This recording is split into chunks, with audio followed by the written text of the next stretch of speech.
సల్లగుండే యమలాడ రాజన్న గుడిలా ఏదో గడబిడ అయిందట కదా మరి గుడ ఆఫీసర్లు ఏర్పాటు చేసిర్రా లేకపోతే లేని కష్టమేమన్నా నచ్చిందా ఏంటిదో ఒక పారి అరుచుకుందాం పారి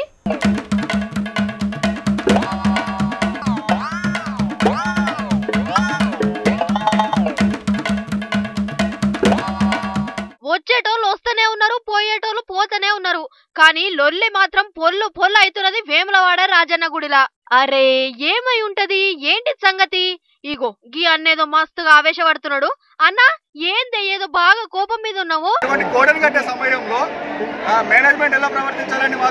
అరే ఎట్లా ప్రవర్తించాలంటే ఏం చెప్తారే మీకు ఎదురుకొచ్చి హారత్ పట్టేది ఉండేనా మీ సమస్య చెప్పరాదు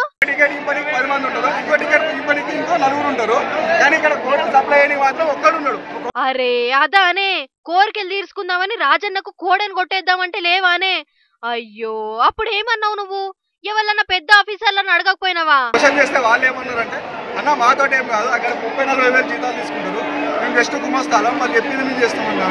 అంటే అది మీ సమాధానం కాదు మీ బాధ్యతను మీరు నెరవేర్పించాలి ఇంటున్నారా అనుల్లా ఏములవాడ రాజన్న గుడిలా ఎసొంటి కథలు నడుస్తున్నాయో మీదున్న ఆఫీసర్ కు కిందున్న సార్లకు నడుమ గంత మంచి సంబంధాలున్నాయన్నట్టు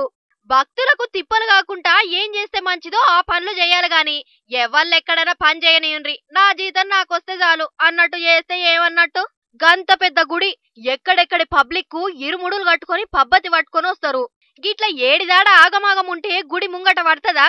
అయ్యా గుడి పెద్ద సారు నువ్వు ఆ సీట్ల కూసున్నదే భక్తులకు తిప్పలు రాకుండానాయే దాన్ని మర్చిపోతే ఎట్లా సారు అయ్యా గుడిల మంత్రి ఇంద్రకరణ్ సారు మన ఏములాడలా జరుగుతున్న ముచ్చట మీద జర్రంత నజర్ పెట్టుర్రి లేకపోతే గుడికే కాదు గుడిలున్న రాజన్న కూడా చిన్నతనమే అవుతుంది సారు అని అంటున్నారు పబ్లిక్